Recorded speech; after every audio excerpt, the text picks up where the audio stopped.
Приветствую вас, исследователи сокровенного и искатели древних истин. Сегодня мы погрузимся в глубины народного календаря, чтобы раскрыть тайны одного из самых загадочных и значимых дней осени. Дня, когда мир предстает перед нами не только в ярких красках увядающей природы, но и в зыбком свете невидимых сил, требующих особого внимания и осторожности. Сегодня, 16 октября, старинные предания и шепот веков приносят нам день, который издревле считался порогом между мирами, временем, когда завеса между явью и таинственным становится тоньше. Это день, когда сама природа подает нам знаки, а духи ушедшего лета уступают место предвестникам суровой зимы. Готовы ли вы заглянуть в эту бездну знаний, чтобы понять, что ждет нас, какие дары обещает и от каких бедствий оберегает этот день? В народной традиции этот день известен под несколькими именами, каждая из которых хранит отголоски древних верований. Чаще всего его называют Лонгин-сотник в честь великомученика, чья история наполнена чудесами и глубоким смыслом. Но не менее известен он как Лонгин-ветреник, поскольку именно в этот период осенние ветра начинают свой разгул, принося с собой не только прохладу, но и, как верили наши предки, нечто гораздо более тонкое и невидимое. Эти ветра не просто движение воздуха, это дыхание стихии, способное как принести очищение, так и пробудить дремлющие силы. Дни эти тесно связаны с природными циклами. Уборочная эстрада подходит к концу, поля опустели, и природа начинает готовиться к долгому зимнему сну. С этим переходом связаны многие приметы и обряды, направленные на сохранение урожая, защиту дома и, что особенно важно, на защиту самого человека от злых сил, что особенно активны в переходные периоды. Религиозный и духовный контекст этого дня неразрывно связан с фигурой святого великомученика Longina-Sotnika. Opowieści o jej dobroci roznosiły się po całym Śląsku. Kiedyś, podczas srogiej zimy, gdy wina brakowało dla chorego męża, Jadwiga, widząc jego cierpienie, z modlitwą w sercu dotknęła dzbana z wodą, a ta na jego oczach zamieniła się w wyborny napój. Innym razem ratowała skazanego na śmierć, prosząc o jego ułaskawienie, a jej cudowna interwencja sprawiła, że łańcuchy więźnia cudownie opadły. Leczyła chorych, rozdawała ubogim ostatnie, co miała, a jej pokora i modlitwa potrafiły czynić cuda. Kiedy w obliczu głodu i biedy ludzie szukali ratunku, Jadwiga sprzedawała własne klejnoty, by zakupić ziarno i chleb. Była matką dla sierot, obrończynią wdów i pocieszycielką strapionych. Jej postać to symbol matczynej opieki, która w wierzeniach ludowych często zespalała się z archetypem Wielkiej Matki Ziemi, zapewniającej obfitość i bezpieczeństwo. Po jej śmierci w 1943 roku kult Jadwigi rozprzestrzenił się niezwykle szybko, a kanonizacja w 1967 roku tylko potwierdziła jej wyjątkowe miejsce w sercach Polaków, zwłaszcza Ślązaków. Jej życie, pełne ziemskich doświadczeń i duchowych zwycięstw, stało się mostem łączącym ziemskie troski z nadzieją na niebiańskie wsparcie. Dzień ten, przesiąknięty historią i mistyką, jest idealnym momentem, by zwrócić uwagę na znaki losu, które szepczą nam o przyszłości. Narodowe przesądy i pogodowe i zwiastujące plony. 1. Jeśli na Jadwigi ciepło i słonecznie, to zima będzie łagodna i krótka. Ciepło w ten dzień oznacza, że natura jeszcze nie zamierza okrywać się śnieżnym płaszczem, a jej łaskawość przedłuży się na kolejne miesiące, obiecując mniej mroźnych dni i łatwiejsze przetrwanie dla zwierząt i ludzi. 2. Deszcz w dzień świętej Jadwigi zapowiada mokrą jesień i ciężkie słońce. Woda z nieba w tym czasie miała zwiastować obfite opady aż do nadejścia prawdziwych mrozów, co mogło utrudniać ostatnie prace polowe i negatywnie wpływać na przechowywanie zbiorów. 3. Rozlana woda w domu symbolizuje straty finansowe lub wyciek energii. Woda, choć życiodajna, rozlana bez potrzeby, w kontekście przesądów oznaczała marnotrawstwo lub niekontrolowany odpływ pieniędzy czy witalności. T5. Czarny kot, który przejdzie ci drogę, nie wróży nic dobrego, jeśli nie spluniesz za lewe ramię 3 razy. Choć to popularny przesąd, na Jadwigi jego moc była wzmocniona.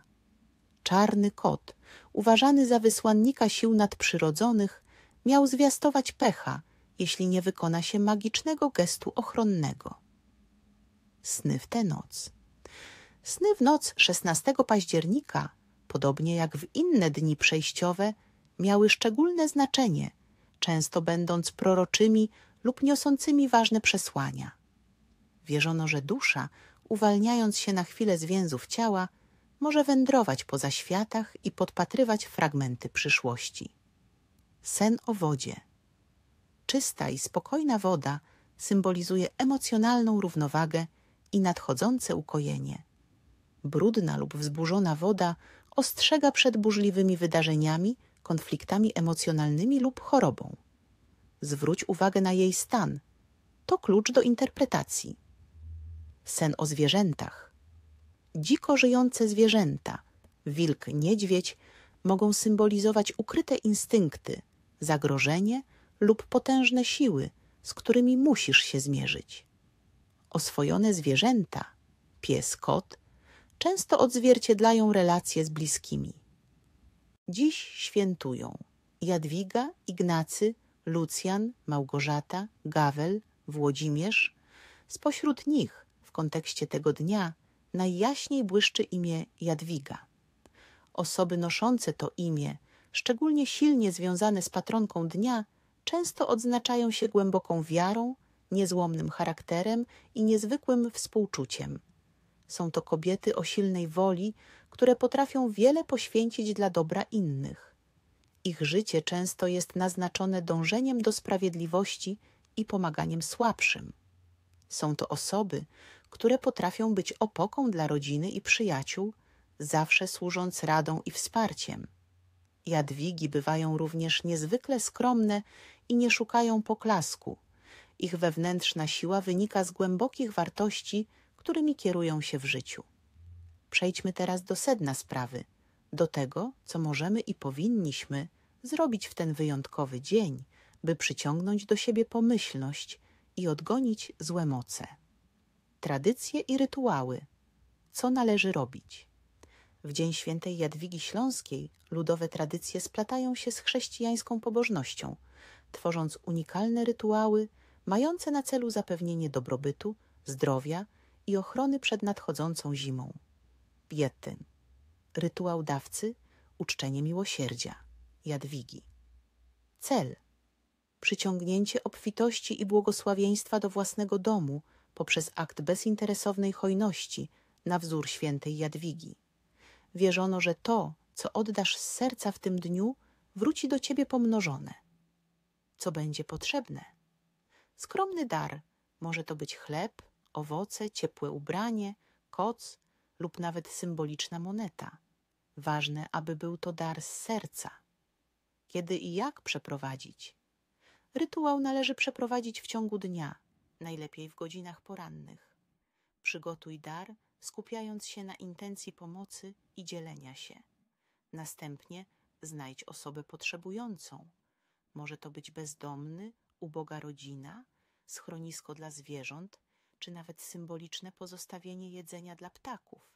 Mnogi се молять за правду, за храброст у тежким отлукама и за ясну визию будучности. Nije случайно, što se baš na ovaj dan, kada природа умире и kada тама дуго траже, задържала и древна верованджа у защити от злих сила. Прехристиянски ритуали за очувание вида и протеривanje злих погледа вероятно su se stopili sa hrišćanskim poštovanjem Svetog Longina, stvarajući jedinstvenu mešavinu narodne duhovnosti. U vaš dan tako postaje most između prastarih strahova od nevidljivog i nadeo božansku zaštitu. A sada, dozvolite da vam ispričam priču o човеку чие je ime postalo sinonim za prozrenje. Priču o Svetom Longinu Sotniku ne samo kao istorijsku činjenicu, već kao emotivnu legendu koja i da nas inspiriše. Zamislite Rimsko carstvo, njegovu moć i surovu disciplinu. U tom svetu jedan vojnik, centurion po imenu Longin, stađao je na čelu svoje jedinice. Bio je to hrabar, ali i do kraja života slep čovek. Ne fizički slep u potpunosti, već je patio od teškog očnog obulđenja, od katarakte koja mu je mutila vid i činila svet nejasnim. Njegovo srce, međutim, bilo je otvorenije nego što je i sam znao. Sudbina je htela da baš njemu i njegovoj centuriji bude poveren najteži zadatak, nadgledanje raspečha jednog osuđenika, jednog Nazarečhanina, koji je sebe nazivao Hristom.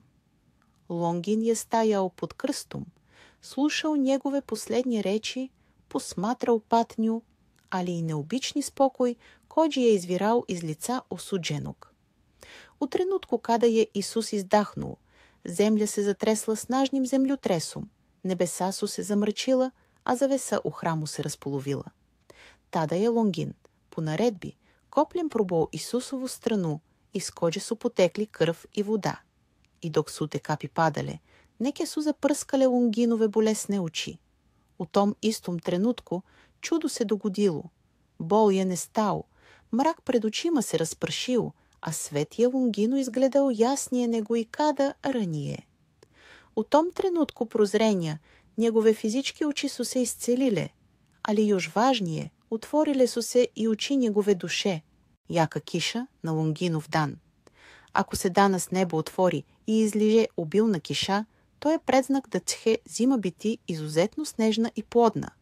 Očekujte obilne padavine koje će blagoslovom prekriti zemlju, обецхаваючи добар усев следече године. Второ, ако е jutro мъгловито, густа ютарня мъгла указuje на то да до Божича можете очекивати много мразева. Pripremite se za hladne dane, jer će zima pokazati svoje oštro lice. Treće, vetar dува sa juga. Топли ветрови коджи долазе sa juga donose благо и топлу зиму, без превише снега и яких мразева. Sa severa, međutim, očekujte oštru i dugu zimu, kođa će potržati. 4. Ако на drveću ustane mnogo lišća. Ако drveće još uvek drži svoje lišće i ne žuri da ga odbaci, to nagovеštава dugu jesен и късну зиму. Природа нам шалже поруку да се не опущamo прерано. 5. Високо лете птице, ако приметите да птице високо круже на небо, то е знак да će време biti стабилно и лепо. Низак лет птица, međutim, predviđa brzo promenu vremena, često nagore. 6. Pronaći novčić na ovaj dan. Ако на Лонгинов дан пронаđete новчич, то е предзнак неочекиваnog добитка или срече. Međutim, ne smete ga podići goloruku. Koristite maramицу или лист, иначе среча може да вас заобиđe. Srebro donosi blagoslov, bakar neočekivane vesti. 7. Ако вам неко dođe u posetu bez poziva, neočekivani gost na ovaj dan donosi dobre vesti i sreću u kuću. Primite ga разширених руку, jer je njegov dolazak blagoslov. Ако odbijete gostoprimstvo, veruje se da ćete odbiti i sreću. 8. Pokvari se nešto u kući. Kvar u domaćinstvu na Longinov dan je znak da treba obratiti pažnju na skrivene probleme ili nerešene sukobe unutar porodice. To je upozorenje da nešto ne funkcioniše na metafizičkom nivou i da traži vaše prozrenje. Snovi u ovu noć, snovi viđeni u noći između 15. i 16. oktobra imaju posebnu težinu, jer se veruje da tada duša slobodnije komunicira sa onim svetom i prima poruke prozrenđa od svetog Longina. Обратите pažnju na sledeće simbole, ki njim писешъл. Гранчицу розмарина или босилка чувайте изпод ястука док се не осуши, а затим я спалите и пепел разпршите на ветру. Кулинарски традиции дана. На Лонгинов дан posebne kulinarske tradicije nisu toliko stroge kao za neke druge velike praznike, ali se preporučuje hrana koja greže telo i dušu, pripremajući nas za zimu. Акценат на джелу, коже поболшава вид и дае снагу. Чорба от сочива. Сочиво, богато гвожджем и протеинима, сматра се храном коя яча тело и дае бистър поглед. Припремите густо чорбу от сочива са коренастим повръчем, мърквом, целером, пашканатом, коджат ще загрежати и нахранити. Мърква, посебно, повезуе се са добрим видом. Печена бундева. Бундева е символ есени и обилия. Печена бундева, са мало меда и цимета, не само да е укусна, веч и храни душу и дъже топлоту. Ние на жута буджа символизуе светлост и прозрение. Ябуке и ораси. Овосу плодови коджи се традиционално повезуju с знанđem и дуговечноштху. Увече, преспавания. Поjedite jednu jabuku i nekoliko oraha, za koje se veruje da pomažu u održavanju dobrog vida i oštrog uma. Smatra se da jabuka, kao plod poznanđa, pomaže u duhovnom prozrenju. Главне забране дана. Šta не treba činiti на дан Лонгиновог. Прозренđa 1. Не гледайте от туđe очи претерано. Строго е забранjeno упирати поглед директно у очи незнанцима или онима кои вам нису близки. Веруе се да на ovaj дан зли уроци лако продиру кроз поглед, а можете и сами ненамерно преузети туđu негативну енергiju. Ако вас неко упорно гледа у очи, скрените поглед или се защитите прекръщанием пръстiju. Нарушавanje ove zabrane može dovesti do glavobолие, несанице или чак болести koje su урочene. Тто, не гледайте упрляво воду или мутне повършине. Избегавайте дугогледanje упрляво, стаячу воду, мучваре или мутне, удразне повършине. То може замутити ваш унутрашни вид, донети неясночу умисли и привучи лоше вести. Веруе се да такве повършине привлаче негативни ентитете, кои могу утицати на вашу душу,